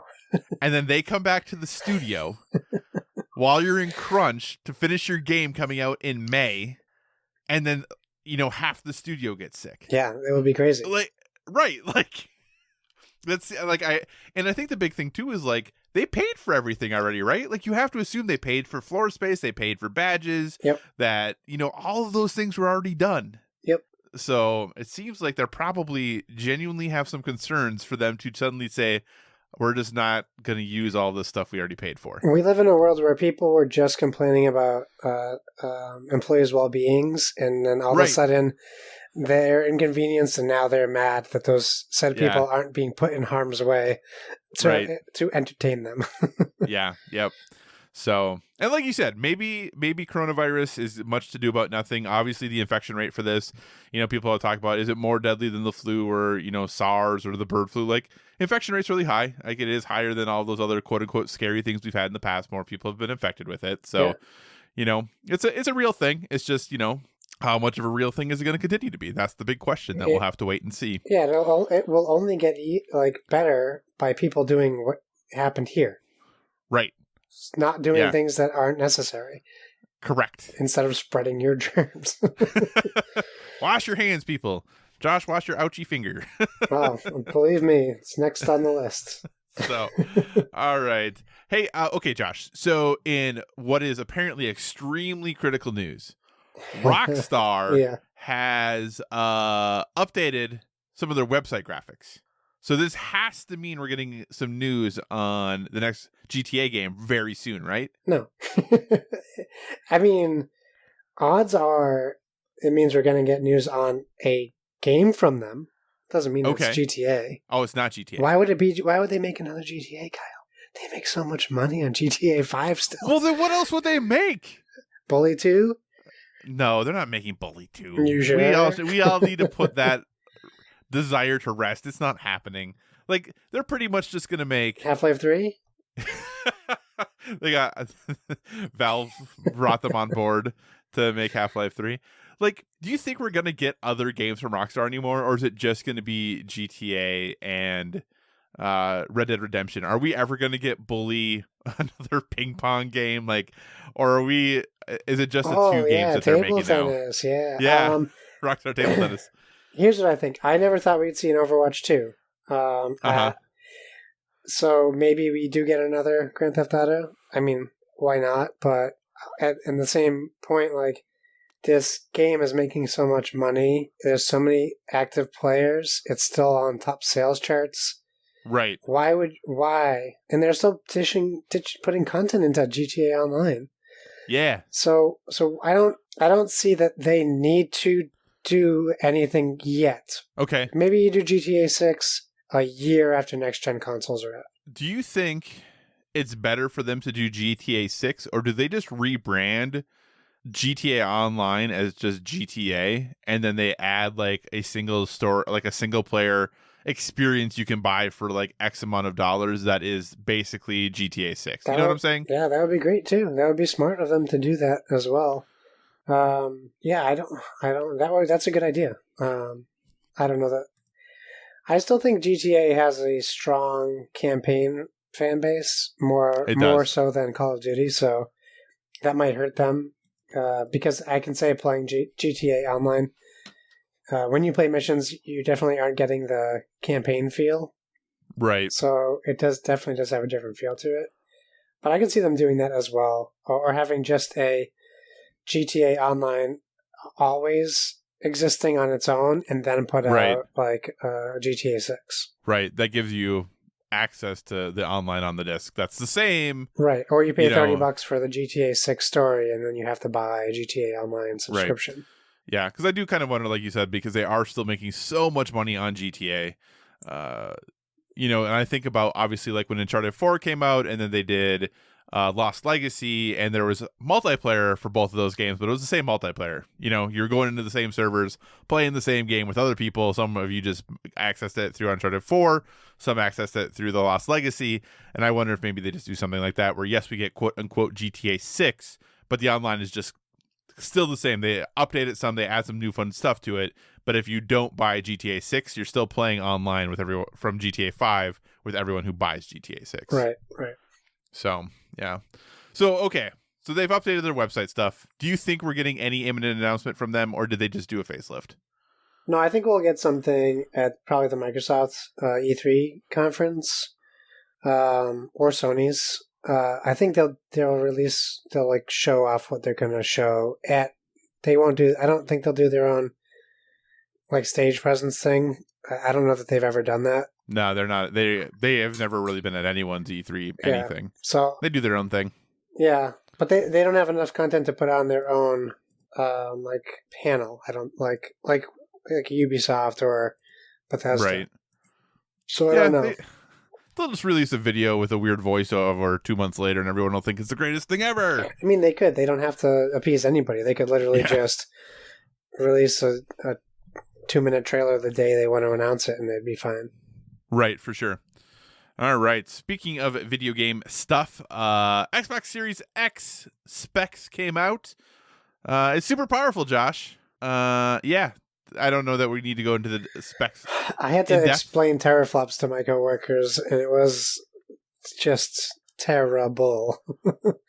It was so ridiculous. I'm like, why am I explaining teraflops to you?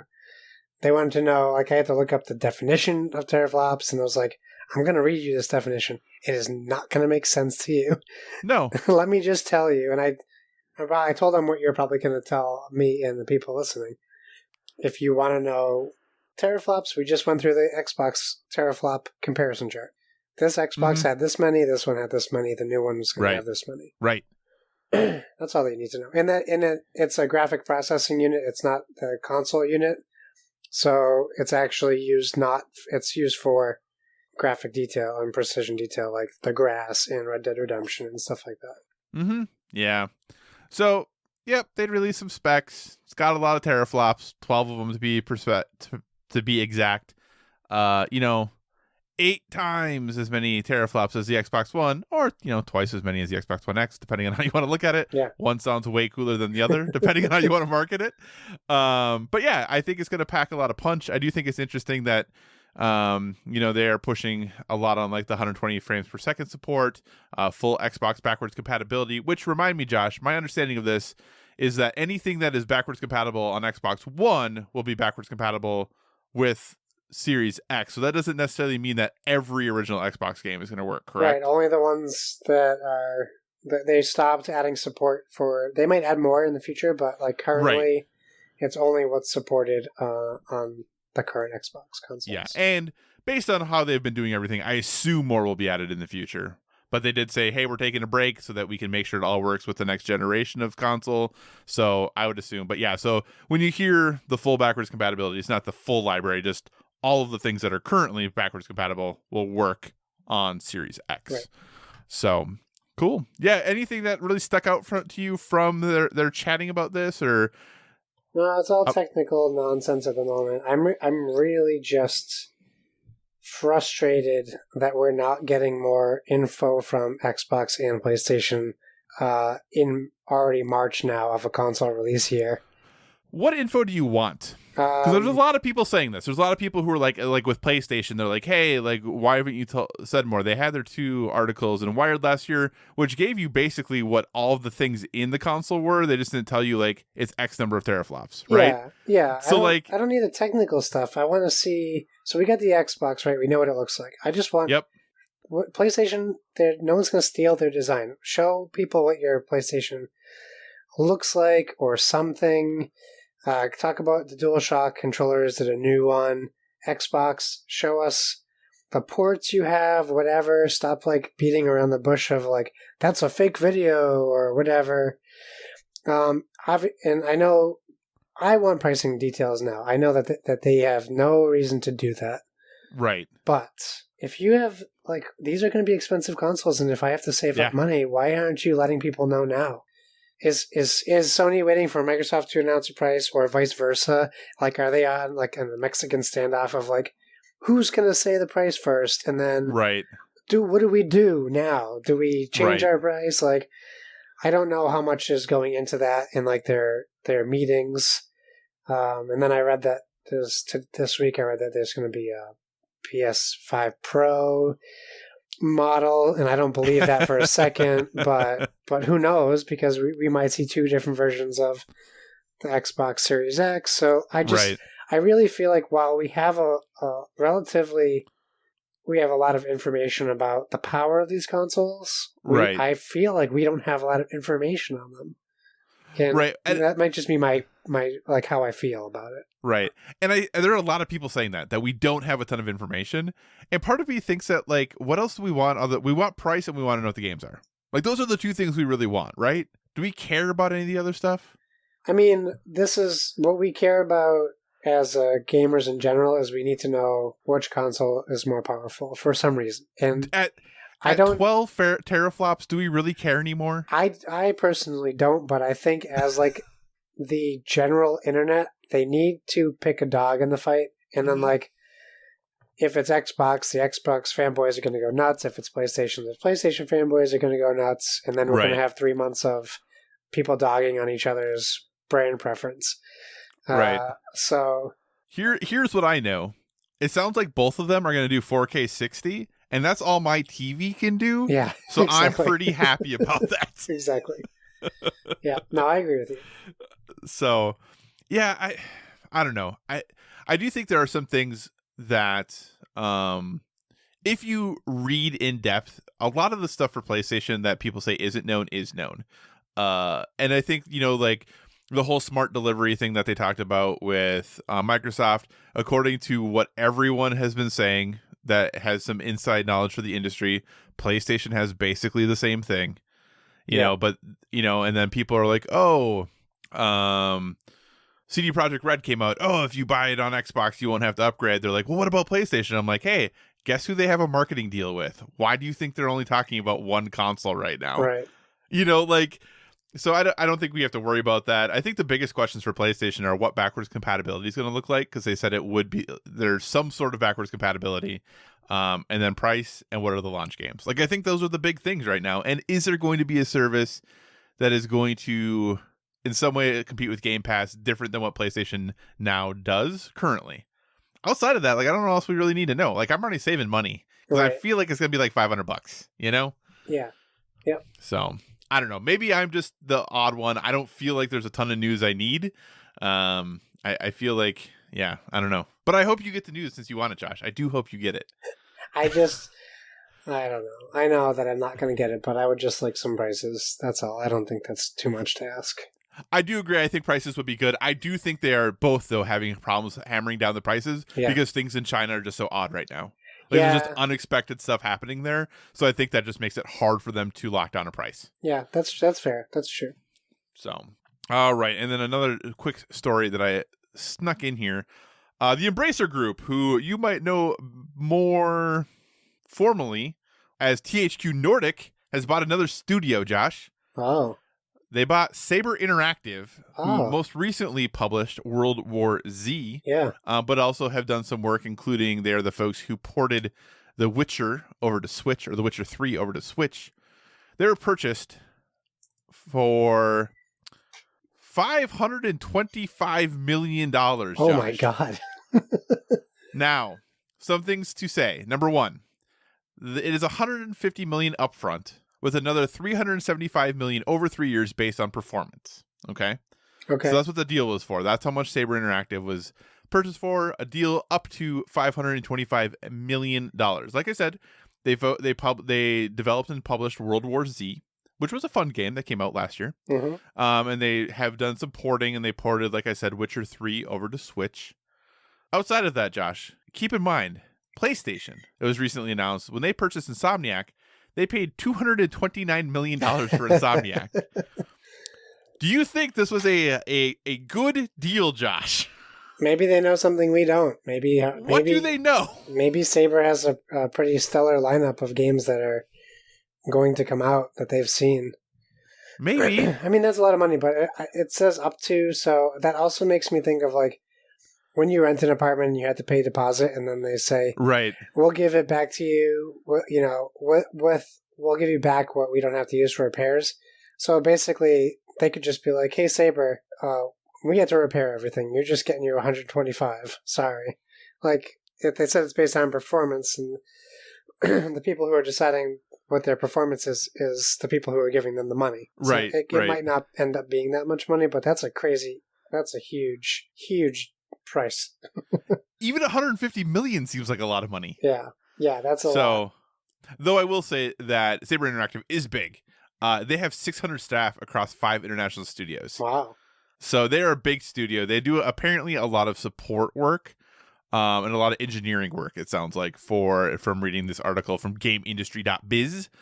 But the thing I think is most interesting, that the Embracer Group, again, this is THQ Nordic's new name, the Embracer Group, they now have 31 studios. 31 studios. Oh boy. Wow. Okay. So anyway, I just thought that was very interesting. That price, man. Whew. They, like you said, they must know something we don't know. Yeah. All right. And with that, Josh, I know you added one story. Why don't we get to your last story as well?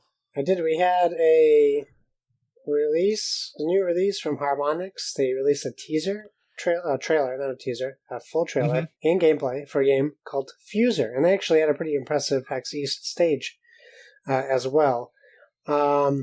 It's from the creators of Rock Band and Guitar Hero, as they lead off the article, but it's from the creators of Dropmix. It is Dropmix, the video game. Yeah. Literally the same exact game.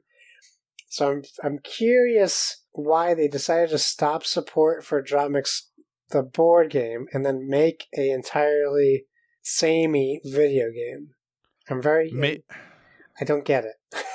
Well, maybe they had to have. I mean, they obviously had a publisher support with the board game. Yes. So maybe this is their way to be able to continue on the same idea, but not needing that support. Yeah, I suppose. They're paying a lot of money for these licenses, though. That is true. They really are. I worry about Harmonix. I always worry that someday I'm going to go online and I'm going to see the news that Harmonix is going out of business. That would be so sad because they do such cool stuff. Yeah. I mean, so I'm a big fan of Dropmix, right? So if people play this game and get the same experience I got, cool. If they play this game and it's terrible, that's a bummer. But I'm excited to see what happens one way or the other. It's definitely interesting to see them bring back a music game into this like wasteland of music games. Like we haven't had a game since Rock Band and Guitar Hero that come close to this style of game. Right. I mean, it's pretty impressive. They said the game's going to have more than 100 licensed tracks. Yeah. That's a lot. And, just kind of looking here at the little screenshot, there's In the Club by 50 Cent and Bad Guy by Billie Eilish and Don't Let Me Down by the Chainsmokers, Rock the Casbah by The Clash, Thunder by Imagine Dragons, Stir Fry by Migos. I don't know that I know that song. All Star by Smash Mouth. I mean, there we go. Regulate, Warren G and Nate Dogg. I mean, they got some cool stuff in there. I'm interested to see what the full 100 track lineup is. Yeah. So will you get this fall when it comes out? I guess it depends on the price point. For $40, probably I will give it a shot. For $60, I'm gonna wait till it's $40. Gotcha. Okay. Awesome. All right. Well, that's all the news we have and all of the games we've been playing. Josh, we do have some questions and emails from our listeners. You want to take us through those? We do. Splig at Delicious jumps in. He says, "How many pieces of hate mail has Josh received from William since the Jerry Hawthorne interview went live?" None. But I did get some comments on Twitter when I had posted that we were having Jerry on. I'm pretty sure it was "How dare you" or "How could you?" Right. More betrayed like than hate. Yeah. But William has a special place in our hearts. And remember, I'm the one who always liked William. It's Kyle who doesn't like him. I don't know what you're talking about. I like William very, very much. He's a very nice person. Yeah, you read my script perfectly. Grouchy Backlog 2020 Balloon on Twitter says, "Love the show, guys. While I wait for my Evil Dead Kickstarter and my Guar card game Kickstarter to come through, I love to browse the site and see what catches my fancy. What is on Kickstarter right now that you are kind of interested in but haven't pulled the trigger on yet?" Kyle, why don't you answer that one first? Well, this is hard because a couple of the things will be done for sure by the time this episode posts. But one of them being Marvel United. At the time that we're recording, there's 70 hours left to go for Marvel United from Come On. They have raised $1.65 million for the game so far, and they have unlocked a lot of stuff for it. So that is still something I'm considering, and obviously we'll have to decide by the time this episode posts. So yeah, Marvel United is something that I'm currently taking a look at, and that's why I feel bad, because I'm not like suggesting things to get because they'll be done. The other one is Wonderland's War. So that also currently has 68 hours to go. So again, will be done by the time this posts. But that game looks super interesting for Druid City Games. And then I don't know. I haven't decided. Josh, do you have thoughts on Batman, the Animated Series Adventures? Yeah, I have a lot of thoughts. Okay, well, why don't you share some of them, since that one will still be live by the time this podcast posts. I love Batman the Animated Series. I don't think this game looks good at all. Oh, okay. It's I don't know. From watching the video, it doesn't seem like there's a lot of game. I mean, there's a lot of game, but not like it's 2 boards that like you flip, and it's miniatures. So it's just, I don't know. And it's like an expanded universe to the other one they did. So I don't know. I'm just not feeling it. I was really looking forward to the lead up to this, where they weren't really saying what the game was. It just didn't impress me when everything came out for it, unfortunately. Right. I mean, the only other thing that's on right now, I think, that I'm kind of potentially going to get is there's a big box from Queen Games for Merlin. Yep. And that is a Stefan Feld game, and I'm a huge fan of Stefan Feld. Never played Merlin, though. And it's pretty solidly rated. I think it's in the top 1,000 on Board Game Geek, which I know, I always have to clarify, is really good. Like, all of the games in the top 1,000 are pretty much good games. So that's something that I'm considering as well. I do like the fact that they put the big boxes on there, that you can get all of the stuff. But man, are the prices pretty expensive. Queen Games, for what they give you, and it's kind of that delicate balance between, I know they're probably doing what they can so they stay in business and are doing successful, but like, just production quality of their stuff is very much cardboard and some wooden meeples, and it's $130 for the big box. So, which, granted, there's a ton of expansions in it, so there is a lot of stuff in the box. It's just a lot of cardboard and wood meeples in the box. So, but that's out there. But there's a big, Kickstarters to come this year still. So I'm definitely interested. I think Seventh Citadel is still supposed to come this year. Dead Reckoning from John Clare, I think, is this year still. We're getting a Zombicide 2nd edition, I think. I know there's that one thing for the one game that you play, Frosthaven, right? That's the thing. Yeah, Frosthaven is this month. Is this month. And I think too, Marc Andre's new game, the guy who designed Splendor, I think his new game is this year too. Soul Raiders, I think it's called, is I think coming to Kickstarter this year. So there's still a lot of big games to come. We've had quite a year on Kickstarter already, so I think it's gonna be a very strong Kickstarter year. So lots out there to look out at still, for sure. Absolutely. For me, like, I don't want to give you a list of Kickstarters that are ending. It's just awkward timing. Being the 1st of March, we're gonna probably get 5 or 6 new, probably big Kickstarters this week. But I don't want to just. I am all in on Marvel United, but as they do, it's going to be an extra like $100 on top of my pledge to get all of just even the story expansions. Is that how much it's up to now? Yeah, and the playmat. Dang it! So $325 expansions and a $25 playmat, not including the 2 that are coming with the base pledge of the $90 pledge. Did you change it to the Infinity Gauntlet pledge? I haven't backed it all yet. So the Infinity Gauntlet pledge gets you the Black Panther expansion and the Infinity Gauntlet expansion in the base game for $90. Gotcha. And then there's the Guardians expansion. There's Spider-Verse expansion. There's another expansion. So there's 3 $25 expansions, and then there's a $25 neoprene playmat, which I would want. And none of that shipping is included in the shipping cost. So is it going to be another $100 for shipping? So I'm really debating on canceling my pledge now. Oh, man. I don't want to, but I could put that money somewhere else. Right. So I'm debating on what I'm going to do. I might keep it because the game still looks really good. By Grouchy, when some good Kickstarters come out, I'll tweet at you from Board with Video Games and let you know what I think you should look at. Frosthaven is definitely an instant back for me, so I might just cancel Marvel United and just put all that into the Frosthaven campaign and later this month. I think the 24th. Unfortunately, I was really looking forward to it, but this was a game I thought I could be all in at $60, and now it's $190. So, man, that changed. Remember when we were all excited about how cheap it started at? Yeah, we should have known better. We should have known better. Yeah, because now I'm looking. Because I haven't looked at the update in forever, and you're right, man. $90 gets you the base game, the Infinity Gauntlet, and Rise of the Black Panther, and $25 more for Enter the Spider-Verse, another $25 for Guardians of the Galaxy, another $25 for Tales of Asgard, and another $25 for the playmat, and you could have an optional buy of cardboard locations for $20. In fact, I just canceled my pledge. Whoa! Oh, man. Yeah, I mean, talking about Frosthaven, it makes way more sense for me to save this money. For Frosthaven? Or maybe to buy a new wedding band.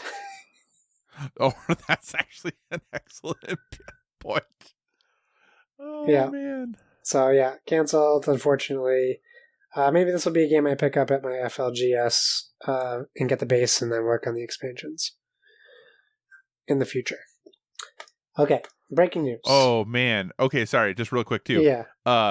So the shipping for the base game is $15. Yeah. So then you'd be adding 5 expansions on top? Yeah. I'm real worried about the shipping costs. A last question. I was going to say it's appropriate, but it's appropriate for this podcast. What from Seth Roy at Seth Joseph Roy on Twitter? He asks, "What are your favorite kind of potatoes?" Kyle. That's a great question. Do you have a quick answer to that? Sweet. So I was trying to figure out if you meant like, okay, because I was like, is he talking about like potato variety, way that they're prepared to eat? You know, like yeah. If I don't know, good question. If it's a regular just potato, I like sweet potatoes. If it's cooked, I like a baked potato.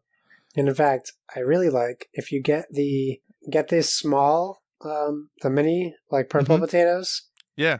Throw them in throw them in a thing of water, lightly dry them, cover them in sea salt, and then bake them in the oven. That way, they taste so good. Do a whole tray of them. It is interesting because I'm not a huge salt fan, but man, when I bake potatoes, whew, yeah, those things get a lot of salt on them. Oh my gosh. But yeah, actually, I'm a baked potato person as well. I had baked potatoes this weekend. I really love baked potatoes. There's just something about them, and they're so versatile, and you can do so much with them because you can just enjoy the potatoiness of them, or they can be a vessel for getting other food in your mouth. That's true. You know, they're so versatile. So definitely I go with baked potatoes as well. Josh, I'm not going to lie. I thought this was going to be a short show this week. And I clearly am wrong about that. So let's keep on moving here and get things pushed into our well-rounded life recommendations.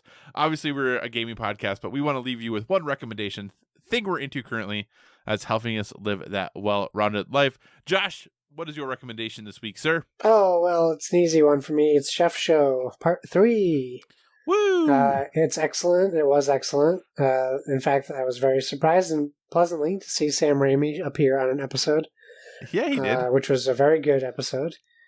I just loved it, and it has re-inspired me to cook even more, so I've been experimenting in the kitchen more.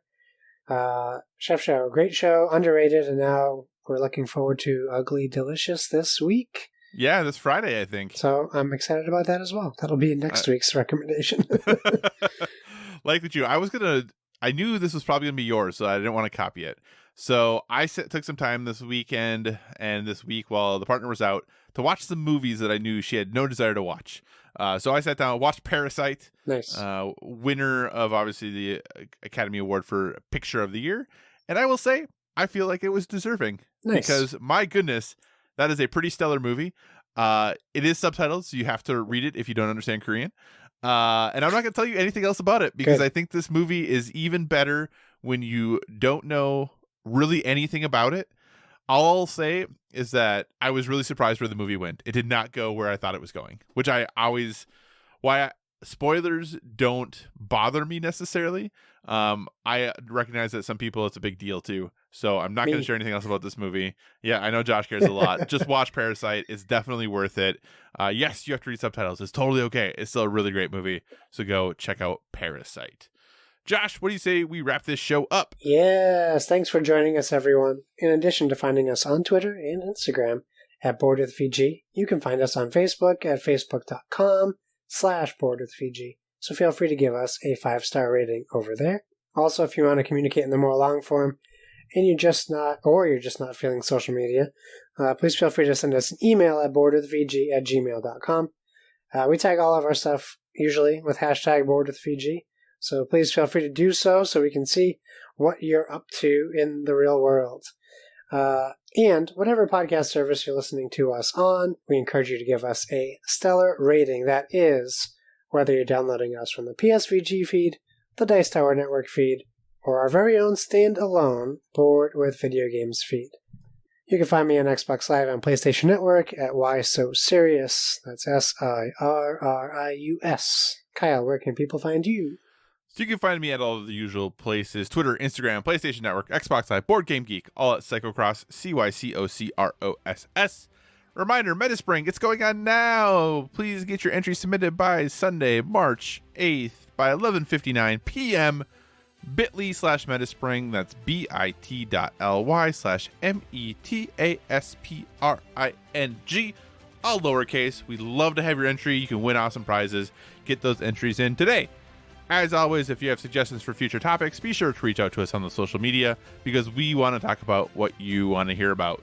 And remember, everyone, whether it be board games or video games, never stop gaming.